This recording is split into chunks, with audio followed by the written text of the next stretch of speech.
What do you call a bear with no teeth? A gummy bear. When does a joke become a dad joke? When it becomes a parent? That is a good one. Welcome to It Is Good, hosted by Mike McLean, where we pause to find gratitude in everyday moments and celebrate the beauty in life. From sunrises to heartfelt conversations, let's shift focus to what is truly good. Today on the It Is Good podcast, we're joined by someone who holds a special place in my life. A longtime friend and all-around extraordinary individual, KJ Randhawa is a 2010 graduate of the United States Air Force Academy, where he led as the men's baseball team captain. He went on to become the top maintenance officer of the year for the entire Air Force, a remarkable achievement he would never mention himself.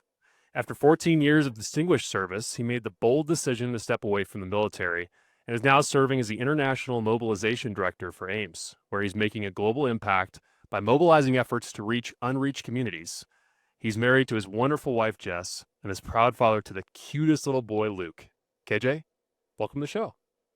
Thanks for having me, big guy. Man, this is a real treat and something we've been talking about for a while. First of all, it's an absolute pleasure to have you here. Thank you for taking the time, not just because you're a guest, but as one of my best friends. So I'll start at the beginning here.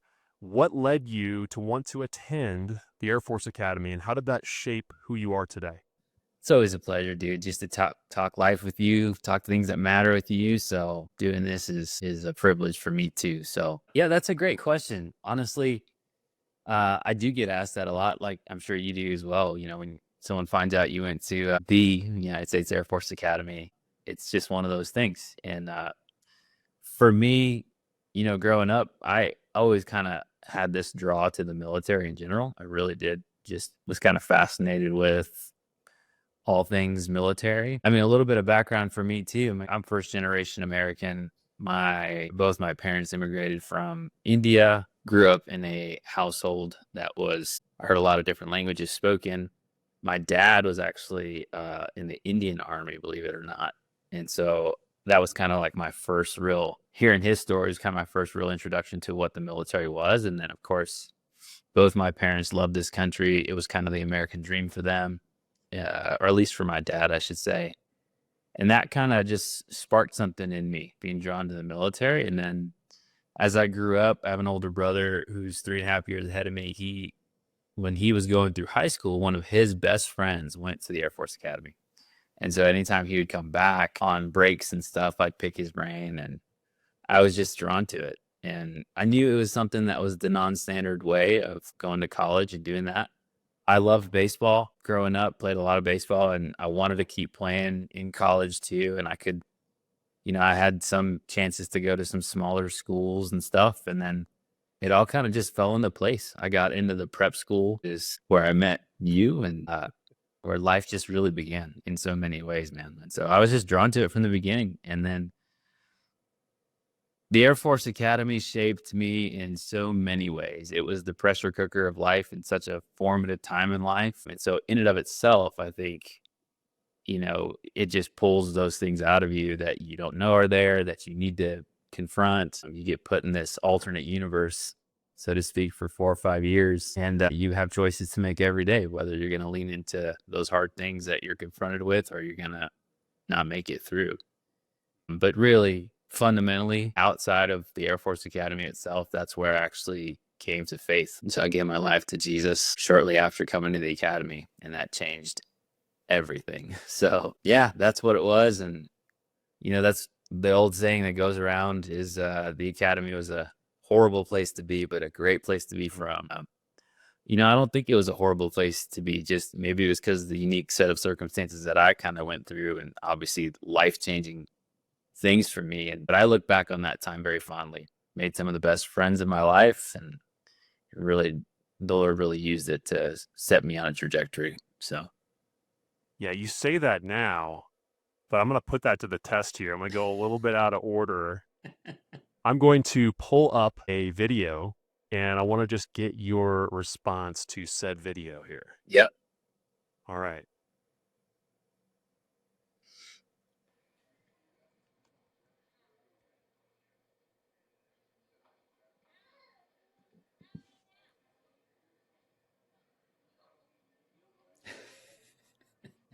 Who are those kids? We didn't know anything about anything. I really knew about some sweet dance moves. Yeah. That's fair. We brought that with us. Man, that was one of the cool things, is really in the formative years of our lives, figuring out who we would be moving from boys to men. That's the name of a band. However, what I want to know is, for you in that prep school year, what is that one lesson that you feel like you've carried with you? It'd probably honestly be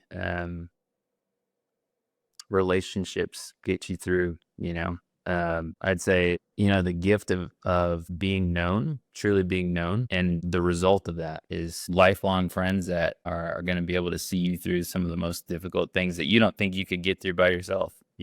I remember, man. I remember the first night. And it was the only time I actually had this thought of like, do I truly? The thought was, can I actually do this? And I never revisited that question. And I honestly credit, obviously it's the Lord, but it's the Lord who put the people in my life that actually got me through that place, and yourself included. So I'd say the lesson of allowing myself to be known and allowing myself to be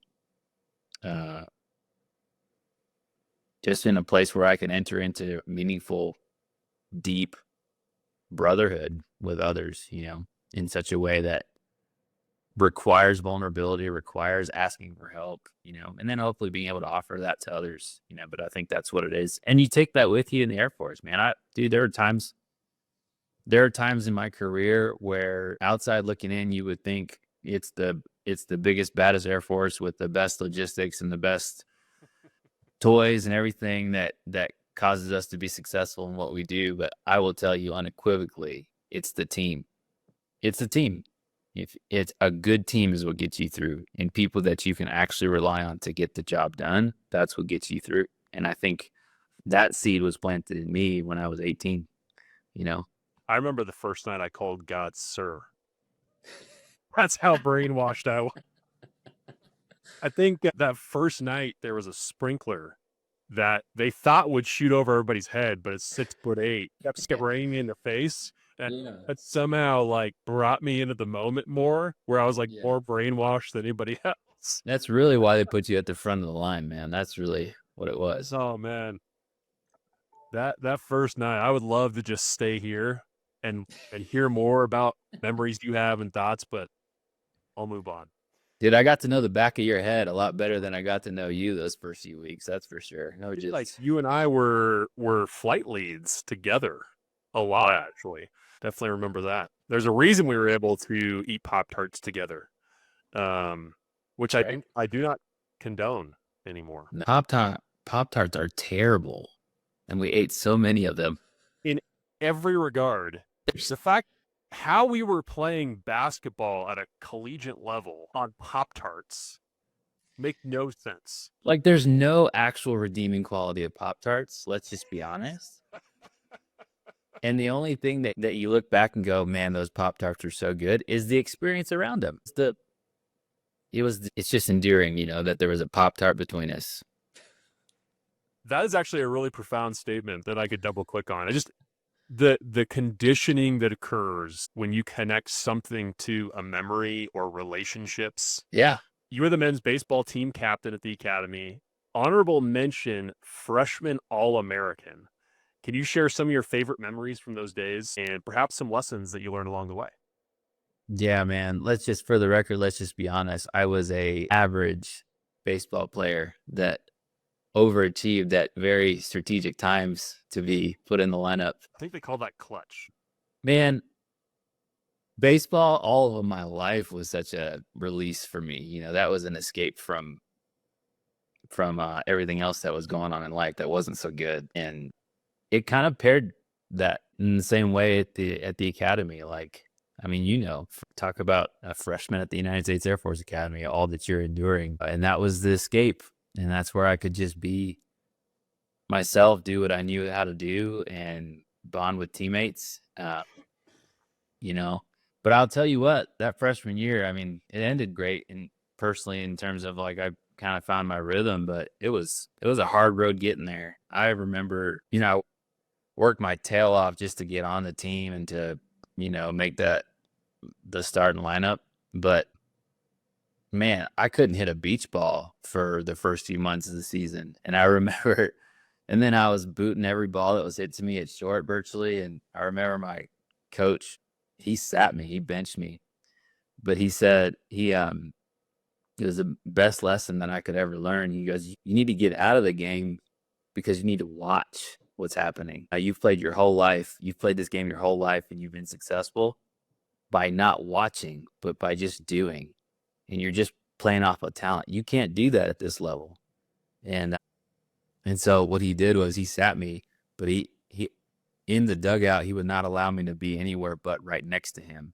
So I had to see what he saw. I had to watch the person that replaced me go play shortstop and just see the game. And then, it's one of my favorite memories. I remember it was towards the latter half of the season. And I remember we were at TCU getting blown out, which was a pretty normal occurrence that year. And, throwaway time. And he threw me into pinch hit against their closer. Just throwing like 97, and I'm like, great. I haven't been in the box in months in a real game, and you're gonna throw me in against this guy. But that was a turning point. I had a really good at bat, hit a double, kept the game going, and that from that moment on, I kind of never looked back. Like everything clicked, everything fell into focus for me, and I think a lot of it had to do with just gaining perspective on what was going on around me. And that time aside had to deal with my own pride and had to deal with my own failure. And I got an opportunity, and what he invested in me by not playing me actually showed up, which is pretty cool. And I'm forever thankful for that lesson. Really sounds like that was him introducing mindfulness and gratitude, to put some specific language to that. Is that a fair kind of statement? Yeah, those are good terms for it, honestly. Which, when you're competing at that level, you're not necessarily thinking on those things, especially as a 19-year-old kid, and I didn't have the language for it then, but that's exactly what it was. Just being able to slow things down, have perspective. Do you see yourself emulating that now still? Oh, yeah. Yeah. I mean, I think in life, man, when you go through these, especially when you go through these thin moments where you're just kind of stripped down to, bare bones, you can't necessarily latch on to some tangible circumstance like this is working in my life or this is working in my life, and you're really struggling with that.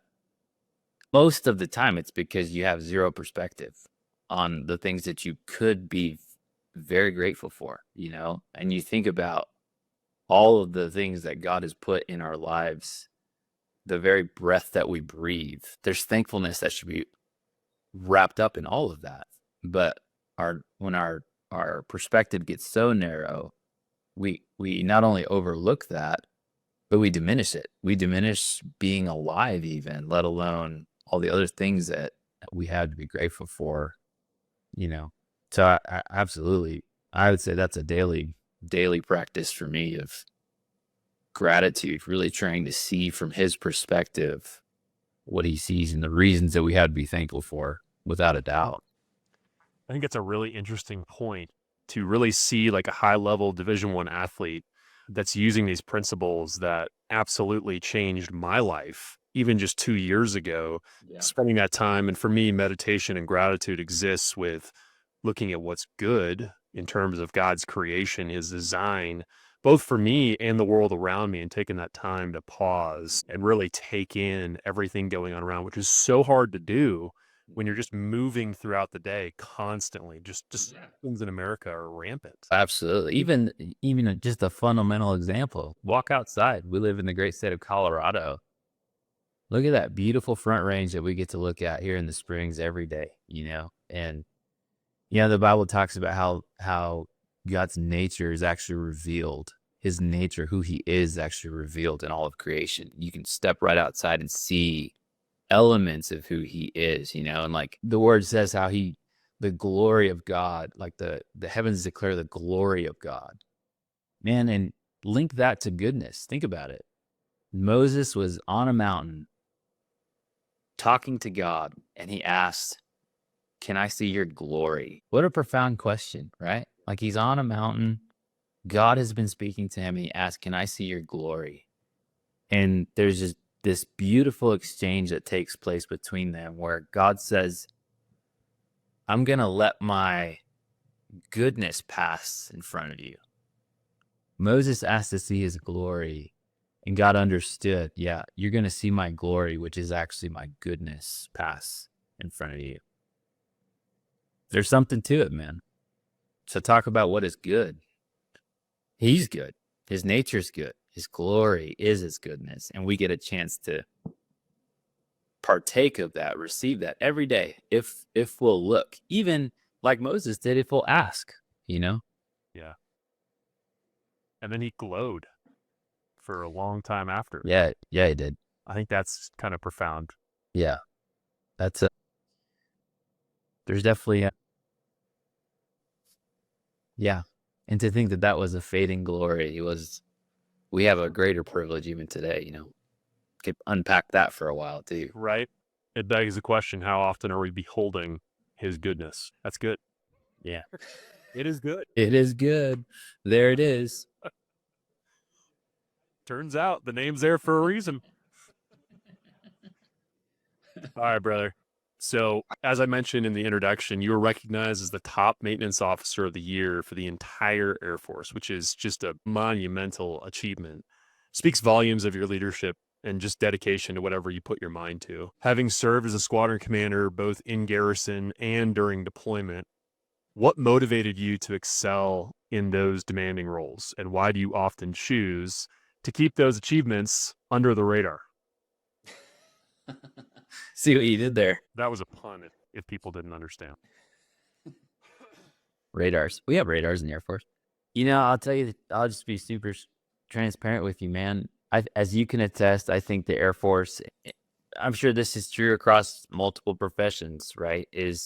There's always going to be the tendency to climb the proverbial ladder, to do the things that will get you to the next step, to do the things that will make you stand out. In times, there is a disconnect between doing those things and what your people that you're leading actually need and what the mission actually requires. And what I found from the day I commissioned, I never expected to be in the Air Force for a career. I always kind of had this thought that, you know, it's one assignment at a time. I mean, I'm where I'm supposed to be in the moment, but the next one could be it. And, you know, Jess and I, we would always, every time we got a new assignment, we would look at each other and pray and see if that's where God had us. And ask ourselves the question, could we be all in as a family where we're at doing the thing we're doing? If it's the Air Force, if it's something else, could we do that? And 14 years, it was a clear yes, that's where I was supposed to be. That's where we were supposed to be as a family. But I never had that ambition in a sense of, yeah, then this means I'll make it to the next rank, or then this means I can line myself for this next job or that next job. And what I think happened in that is it kind of allowed me the freedom to just hunt for what's right in the role that I was in. Like, just to hunt for what is the need here in the moment and do that. I've got nothing to lose. I don't think this is going to be a career thing for me. I'm just going to do what's right. And ultimately, it was that accountability to the Lord of like, he put me here. I'm supposed to be leading for a reason. And I don't have to, it shouldn't be a struggle to know what's right if I'm doing this thing right. And it's a struggle or a tension to do it, to do the right thing oftentimes because of that dichotomy that I was just talking about. But to know what's right, that's not hard. And so I think what that did was, in the roles that I was placed in the people that I was entrusted with, I just had an opportunity to go kind of run free in terms of leading and pay attention to what I felt like needed attention. And, you know, we call it the fear of man, you know, that just didn't have to be a factor for me in some of the roles that I had, because I could just run and lead. And I had the requisite experiences leading up to some of these roles like squadron command that I think really equipped me to be successful in those roles. And it allowed, I think, our teams to be successful in doing what we're doing. So, and that's just it. To answer, the second half of your question, it's the team that always gets it done. And you have the privilege as the leader of leading the team, and your name's on the front of the building. It says squadron commander, but you know as well as I do that it's the team that gets it done. And so that's why I think anytime if we're talking achievement or some accolade, you can't really take that for yourself. I struggle with taking that for myself because I know what led to it, like how that actually happened, and it wasn't some great man kind of construct. It was a team that knew exactly what they needed to do, and I was just clearing the way for them to do what they do best. That's where I'm going to disagree with you, brother. There are few men that I would not just willingly follow, but with a joy. You were on a very, very, very short list of those men. It means a lot, man. Coming from you, that means a ton. Likewise, brother. I feel like I say that I feel like I've said that to you like 30 times. I'm just put me in, coach. I'm ready. Did you see my dance moves? Oh, yeah. Really had such a remarkable career, even being bestowed with an ambassador role for the United States. And, some of the stories that perhaps you could tell another time, just working with general officers or coalition partners and really operating at a very, very high level with a lot of relative autonomy. People don't leave 5-6 years short of retirement. They don't leave that pension on the table, especially when there's the prospect of 06 or beyond. I'm not going to put general officer on you, but I think we all know, with your character and aptitude, that was certainly on the table. So that obviously plays into faith. And, I think the audience knows and can define faith in their own journey. What I want to know is, how did faith apply for you? What did that mean for you specifically as it relates to taking risk and moving into something that takes faith to compensate for that risk? If you could speak to that a little bit. Well, man, I'll be honest with you, giving my life to Jesus when I'm 20 years old, being confronted with the reality of who he is, and being confronted with who I was apart from him. Not only is it a paradigm shift for the rest of your life, it is quite literally a new life, meaning the previous me was dead where I stood. And the new life that I was given because I was forgiven by him is one that will live on forever in relationship with him. I just say that because that frames the word faith for me. That's not a religion. That's not I now identify with this institution. That is a personal covenantal relationship with the God of the universe. Jesus either is the God of the universe, the God of the ages, or he's a lunatic liar. You can't have both. It's one or the other. And so for me, that sealed my fate in a sense in terms of how I would live my life and the decisions that I would make for myself, for my family. All of it was that it had to be all the decisions I had made from that point on had to be not just aligned, like doctrinally aligned or, aligned like in principle, but truly my goal was to live a life that he desired me to live in obedience to him, whatever that looked like. And so I entered the Air Force with that desire. And then of course you enter, like any profession, you enter it with you're confronted with what upward mobility looks like and doing the things that you would need to do to be successful in your job. And make no mistake, being excellent in your work and being the very best at what you do should be a reflection of who you are in your faith. So I took that very seriously. It's just when the time came where I could no longer say that me being all in and being excellent in my work was what he desired moving forward in the Air Force, that's when I came to the crossroads where it's like I said earlier in the conversation, if my wife and I couldn't look at each other and know in our heart of hearts that this is where he wanted us to be next and to continue pressing on and progressing, whether that was year 1 in the Air Force or year 19 in the Air Force, we had to be able to say, okay, it's time, because he's saying it's time. And we had to be able to trust him with that timing, even though it didn't make sense conventionally to do that. And we got to that point. I was sitting in Eastern Europe 13 years in at the time. And it was glaringly apparent to both of us that he was calling us out. And don't get me wrong, that was excruciatingly difficult. Because of all the things that you just said, people don't do that. It makes no practical sense. You could even make the argument that you're actually doing the thing that would be detrimental to the things that God values, right? Like family and caring for your family and providing. You're doing excellent. You're representing him well, at least to the best of your ability. That's a poor move, a poor decision to actually do that. And that's where it really does come down to trusting that what he is leading you into next is his desire, and trusting that he will perfect that way that you're going to walk. Our job in that time was to just trust him, to take the leap and trust, and so it was a long journey. I know you know that, to get to where I am now, but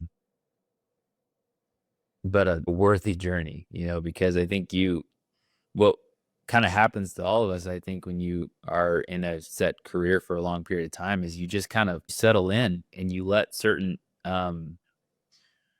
norms and standards kind of just be your norms and standards, And so there's an unraveling that kind of takes place when you choose to swim upstream or go the road less traveled, whatever metaphor you use there. It's like, it is like those things.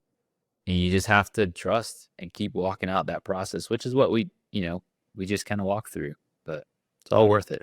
But would you speak to just briefly how that's almost amplified as a senior officer, now lieutenant colonel in the reserves for you, just the role of conforming to government norms for those that don't have any exposure to the government or the military? What does that look like as a lieutenant colonel? Obviously, you can't speak disparagingly because you're still a reservist, but what does that look like as a senior officer? First and foremost, you understand once you're when you're an officer, and especially you get into those senior officer kind of categories, you have to understand that the integrity of the chain of command is a big deal. Carrying out the orders of those officers that are appointed over you. It's part of the oath that we all take, that our enlisted folks take, and that we ought to embody as well as officers. What's that? Lawful orders. Lawful orders, that's right. And that's the rub, right? But from a posture standpoint, we're extremely loyal, right? And we do try to represent that chains in such a way that there's no break. There's consistency from the top all the way down through an organization. And when you kind of get to those higher levels of leadership, you have a decision to make of whether you're going to continue to represent and carry out, maybe not, or if orders, lawful orders, there's no gray area, but intent and philosophy and kind of setting a vision for a unit, those kind of things. You have to really make those tough decisions of, do you align with those or do you not? Is it right or is it not? And I appreciate those leaders in my career that were above me that welcomed conversation, welcomed dissenting opinions, of course, respectfully, that really did want to hear from the rest of the organization. And I've also come across those who didn't. And in some cases, when there are outside pressures to make a decision, based off of like convenience or things like that, I unfortunately saw that too, where those leaders capitulated and went the way of the path of least resistance, and I saw that the unit and the team suffer because of it. And so it's there's definitely tension there. And I think, I used to say this to a lot of folks as I was serving. You have to reconnect with your purpose every single day that you get up and you throw that uniform on and you walk out the door of your house to go to work. Or if you're deployed and you're out there, if you're not connected with why you raised your right hand in the first place and why you are specifically there in that moment in time to serve, keyword serve, then you're not calibrated correctly. And when that tough decision comes of having to decide what you're going to do, you put yourself in a vulnerable place. And so you have to be strong in your convictions, know why you're there. And for me, it was always just trusting that God would actually show me the right way to go. And it was my job to carry that out, even if it wasn't popular, convenient, or easy, Well, it's good, man. Your hair looks good, though. She went for that ultra high and tight. Now, I'll say this, Patriot Barber in Colorado Springs, I'm a big fan. Bro, that's where I went. No kidding. Yes. Erin is the owner. Yeah. Erin, Patriot Barber. She is amazing. I love going to get haircuts from her. Literally what I do when I walk in, I say, Erin, I'm your vessel. And she always, I said, maybe we shave it all the way up to the part this time around. And she's like, I don't know, Mike. She'll shoot you straight, that's for sure. So she went with this, and it's a bold look. It's clean, man. It looks sharp, especially with your beard. Solid, man. We're doing something. I don't know what the something is, but we're doing something here. Aerodynamic at a minimum. We are pivoting to AMES here. And so in your role as International Mobilization Director for AMES, can you tell us a little bit more about that role, what that means, and specifically how AMES is making an impact in the world and what people might do to get involved and support? Well, I have the privilege of every day talking to some incredible people all over the world that are on our staff, that are in our network. AMES is fundamentally a network ministry. It's a pretty profound work that we get to engage in, where we have a small staff headquartered in the United States, on purpose, a small staff, so that we can leverage what we do out in the nations. And so we're a ministry organization that is laser focused on getting the gospel message of the kingdom of God, of Jesus Christ, into places where it is currently not accessible. These are folks that live in a context where there are no churches, no Bibles, no Christians, and in most cases, they live in abject poverty. The thing about it is, the working definition right now of an unreached people group would be, this is a population, an ethnic population that is less than 2% Christian, less than 5% Christian adherent. So less than 2% evangelical Christian, less than 5% Christian adherent. And if you take that definition, that the people that live in that state, that live in that category, would equal over 3 billion people. Somewhere around 3.2 billion people live in that reality where they don't have access to the gospel. That's over 40% of the world's population today, which in this day and age is it's unheard of. Why is that the reality? With how connected we are as a world, it's hard to imagine that that's true.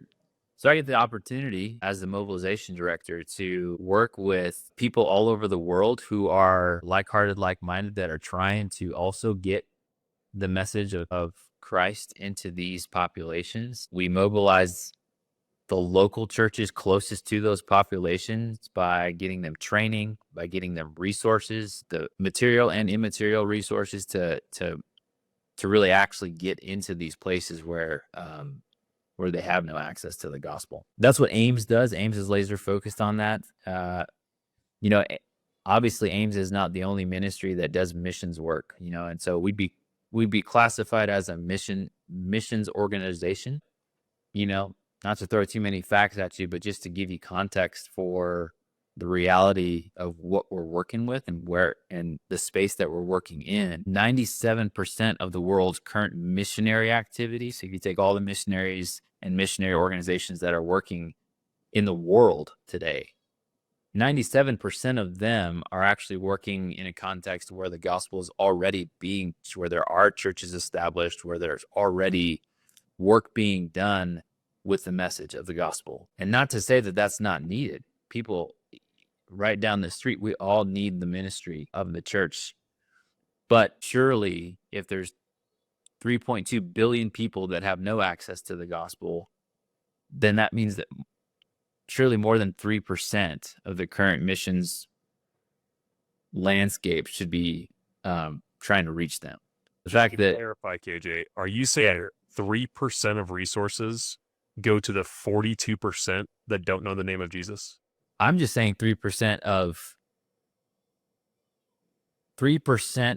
organizations and people. If you want to talk only resources, like finances specifically, less than 1% of all funding that's currently going to missions activity goes to ministry among unreached people groups. So 3% of workers are going to 3.2 billion people with less than 1% of the funds available in the missions world currently. Holy cow. Yeah. So why would you say that's the case? Why are there so little resources going to the unreached? Well, I think the reality is it's hard. Like ministering in some of these places that are very remote, where there's not a lot of activity, is difficult. I'd say that's one. And there's not a whole lot of infrastructure that's built around these places in terms of just relieving the abject poverty and the urgent, actual, immediate need that exists, let alone the spiritual need, the urgent spiritual need that exists. There's just not a lot of infrastructure around it. So I think it's just difficult to pioneer uncharted territory. And I think that's where we are. I also think there's just a lot of assumption, and there's a lack of awareness of the actual need of the Great Commission. You know, the Great Commission, as described by Jesus himself in Matthew 28, he says to them before he leaves, "Go and make disciples of all nations." Most people hear that and understand that that's something that he said, but I'd say a large majority don't realize that, for one, the word nations doesn't mean countries. The actual word that he used is a word that means, in the original language in which it was written, is ethne, meaning people groups. And so it's not the 193 or some odd countries that we have in the world today that he said go reach. He was saying, no, it's more like the 17,000 people groups that exist in the world today. That's who I want you to go make disciples among. And if you break that down, that's where there's this huge deficit. In one country, you can have hundreds, if not thousands, of different ethnic groups that are distinct people groups that are living outside of access to the gospel. So I think there's a lack of awareness. And then there's also, I think what we see too is a lot of people hear something like I just said and just feel like it's just too big. It's just too big of a problem set. And we have missionaries in the church, and that's them. Like, I'm not a missionary, so that's not my thing. You know, like, I'm serving where I'm at. That's what I do. And the missionaries in my church or the others, they're the ones that go. And I think what that does is it kind of creates an unhealthy categorization of the church, where some people in the church should actually go do missions work and others shouldn't. But the reality is, to fulfill the Great Commission, every single person who would say they're a follower of Jesus Christ has a role to play in fulfilling that. Whether you're the one that's on the tip of the spear end going, or you're the one on this end that is praying and sending and supporting through your skills, through your resources, time, talent, treasure, everybody should have a hand in that. And I think if we all did, I think we'd be surprised at how much of that deficit we can make up. But take a second here and just say, for those that have been following my LinkedIn, I attended a covenant leaders gathering a couple months ago.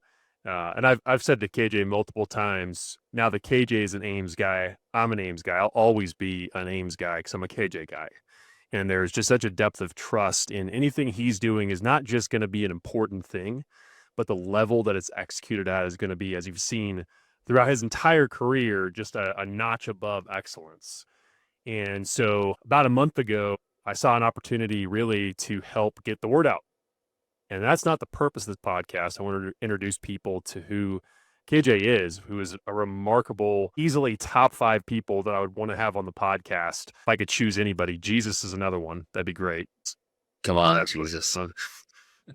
More than welcome. I'd love that.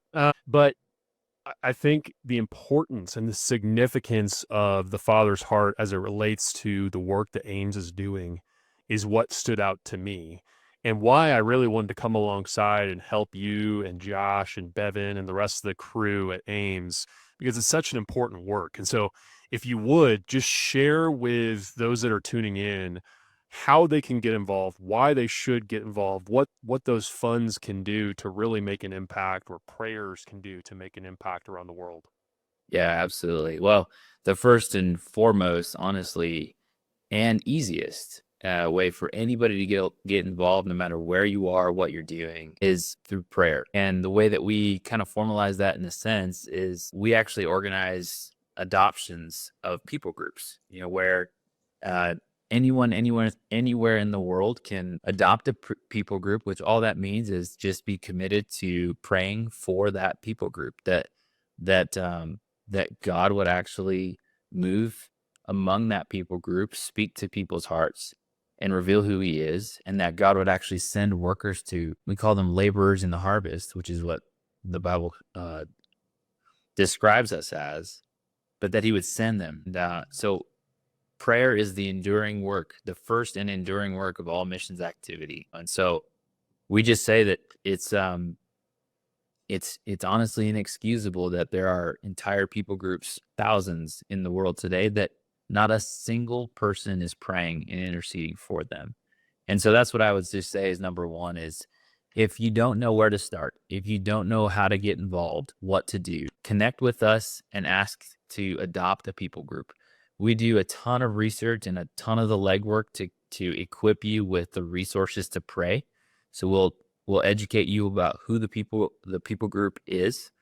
We'll talk to you about ways that you can pray for them specifically. We'll equip you with resources on the obstacles that exist currently. And then what's wonderful is once you become an adopter of a people group, you actually get onboarded into our system in such a way where you can actually track the progress of the gospel moving through that people group. So let's say you adopt the Yao people in Myanmar, and this is a people group that's considered virtually untouched in terms of being reached with the gospel. So that means there's no churches yet. People are not being baptized. There are no actual missionaries going to them just yet. There are now, which praise God for that. But let's say there wasn't to begin with. It all starts with prayer. Once a missionary was sent there, once a church was planted there, once there's multiple baptisms happening and salvations, you would actually get notified as an adopter of that people group of, this is what's actually happening among the people that you began praying for. And so I'd say that's a great place to start, is connect with us either through our website. I could send me a note directly even, and we'll get you connected to a people group. The second thing is AMES has an incredible strategy for how we're reaching these unreached people groups. Our approach is a little bit different than kind of what the traditional Western missions model is. The traditional Western missions approach would be to raise up missionaries from here, train them as much as we could in the language and the culture and the traditions of the place that we're going to send them to, and then send them there and let them live among a people for an indefinite amount of time and try our best to support them in their work. And it's not that that's necessarily ineffective. I mean, some of the great missionaries in the last 100 years that have gone to places that were virtually unreached saw incredible fruit. But the downside of that, especially in the cultures that we are engaging in that have no access to the gospel today, is we from the West we are from the West. We are entering into another context with very little cultural understanding, and we are viewed as the foreigner. And for better or for worse, there's a lot of baggage that comes in with a Westerner coming into a third world context to tell them about what's perceived as their religion, right? And that's just being honest. Our approach is actually to only 100% send what we call near culture missionaries. These are people that know the language, that understand the culture, the traditions, the unique obstacles that exist. And so we do our best to essentially move ground zero from Colorado Springs, Colorado to the closest possible location to the target population that we're trying to reach. And so our vision at AMES is to see sustained indigenous movements of disciples making disciples, churches planting churches, and the full expression of the kingdom of God coming among every unreached people group. I mean, it's not coincidental that the first word of our vision is sustained. And so our approach is to really do this through indigenous movements, through indigenous leaders, raising up people closest to the people that we're trying to reach, to be those who go. And so we train and equip them, we send them, and then we sustain them. Keyword sustained. When we bring on or we partner with a missionary in the field, we enter into an agreement that actually says that there's no guarantee of funding of any kind that comes from AMES to the field, the missionary that we're working with. And what might sound as harsh and a little bit short-sighted, it actually turns into a great empowerment tool, because our method of sustaining, because you can't avoid the financial piece of this puzzle when you're talking about sustainment. Our approach to it is, well, we want to partner with the local church closest to that population. And we want to invest in them in such a way that they are the ones that are actually giving to support their very own who are going into the mission field. That's our first line of defense, in a sense, in terms of how do we get missionaries sustained. But the second is what we call sustainability projects, holistic projects. We have a whole arm in AMES that's dedicated to building financial sustainability into our missionaries who are doing the work of the ministry. These are the frontliners who are out there working. And oftentimes, they don't have the means to be able to just be doing ministry work full time. And so what AMES does is, after we've been in partnership with these missionaries for a couple of years, and we've seen fruitfulness in their ministries, good stewardship, we've gotten to know them on a real covenantal relational level, we actually look to invest into them business projects. We actually look to see whether they could steward a viable business in the context of where they're working. And we offer a zero interest microloan to these recipients of a business. They come forward with a business plan, a proposal, a pro forma of sorts, an actual plan of how they're going to repay the loan over a set period of time that they determine. And what these projects and businesses turn into, the revenue that comes out of that are what we actually use to sustain our missionaries in the field. And after that loan is repaid, they're off to continue doing what they're doing. And so I bring that up because if you want to get involved standpoint, that is a wonderful opportunity to invest into the work of the kingdom of God, where you can actually invest into one of these businesses, give to support one of these projects. We actually have a catalog on our website where you can go, and these are projects that are displayed that you can crowdfund and invest. And once enough funds are raised for the project, we can actually launch the project, and it'll actually tell you how many missionaries are gonna specifically be supported by this project. And then we have an incredible mobilization tool, a CRM of sorts that we use to track funds coming in and out, to track from an accountability standpoint, the reporting of the project, any obstacles that we're facing. We're in constant contact with our folks on the ground who are stewarding these projects. So that's number two, is to go on to our website to talk to us about how you can actually support a project directly, a business in the third world or in these ministry contexts that are going to support missionaries. That's good. That's really good, brother. I will say, just from a third party perspective, I've done consulting for profit, non-for-profit, many different organizations of multiple sizes, and the CRM that AMES has is easily in the top third of any of those businesses I've seen, and by far the best for any nonprofit I've seen. I mean, really run with such incredible accuracy, the feedback mechanisms that you guys have, the tracking mechanisms, the organization, and really ensuring that there's good stewardship of funds. It's truly a remarkable thing. It's what drew me into AMES at the onset. Well, brother, I want to ask you one quick question, and then we'll go into our closing segment here. Can you give just a short definition of, in light of everything that we've talked about, AMES, your transition out of the Air Force, your career in the Air Force, the Air Force Academy, your stint as baseball team captain? What is good? You know, it may sound cliche and that's the easy answer, but God is so good. Apart from a relationship with him, it's so hard to see my life through a different lens. It's just everything that I've walked through since the Air Force Academy on, and career and transition, life as an athlete, all those things I see as good gifts from a good father. You know, it's written, you know, it's written in the scriptures themselves. Like, every good and perfect gift comes from the Father of lights. And man, I've experienced the Father of lights. Like, that's who he is as a good father. He's good, man. And I don't know what, I know people are up against a lot in this life, man. And more than we can even say here, people are up against a lot. And there's been a lot of abuse of all things around faith and religion. But what you cannot escape is the person of God himself. We all have to confront that reality. And we owe it to ourselves. We owe it to him ultimately to go find out what he's really like. And when we're confronted with the truth of who he is and what he's really like, it behooves us to say yes to him.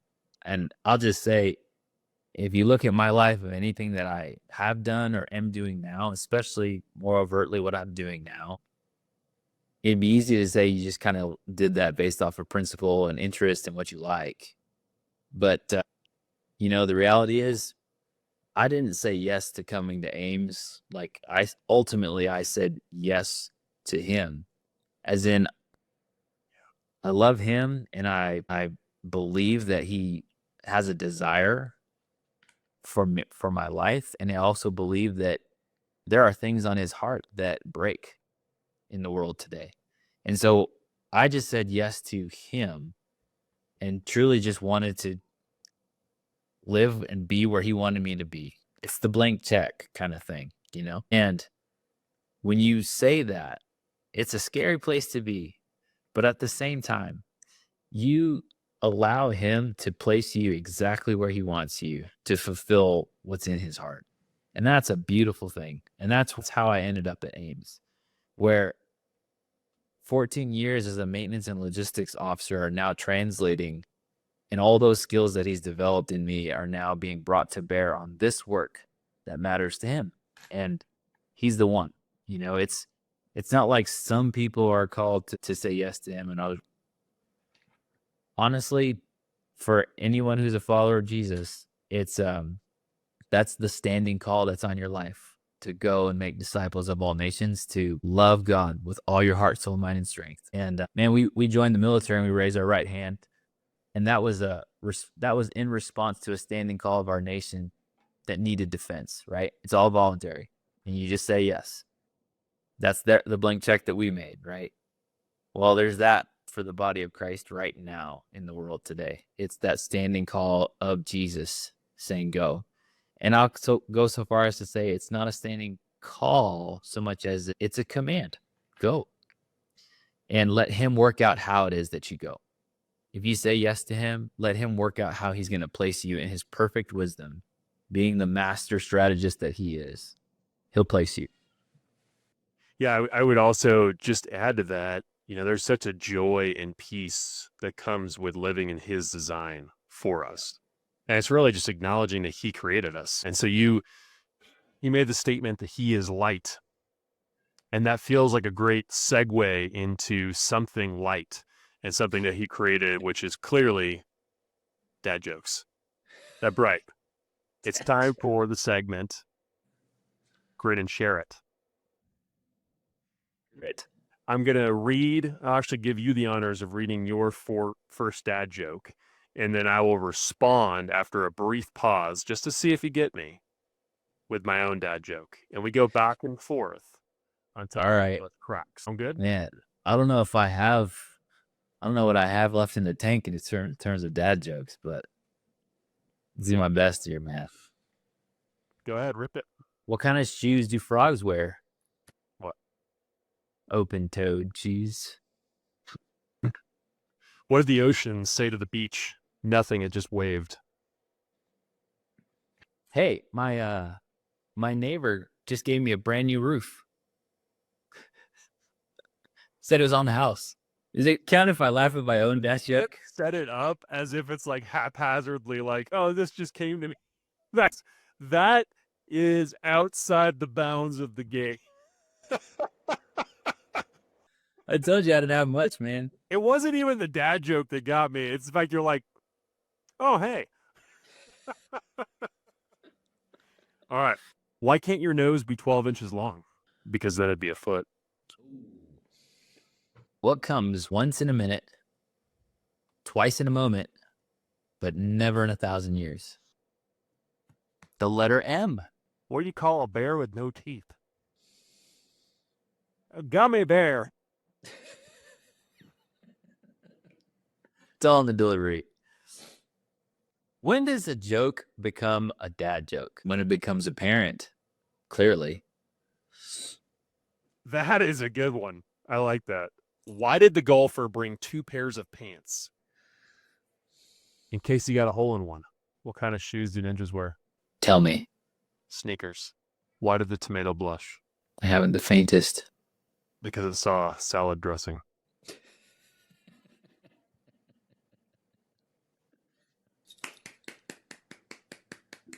What did you think of our Grin and Share It segment?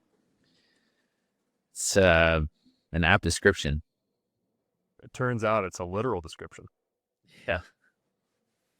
Not laugh and share it, because then you lose. Well, brother, thank you so much for taking the time to be on the show. I know the listeners will really benefit from just hearing your advice, your thoughts, your recanting of stories. It's been a real pleasure. Brother, it's awesome. Always a pleasure to be with you, man. Love being here. All right, brother. I will talk to you soon.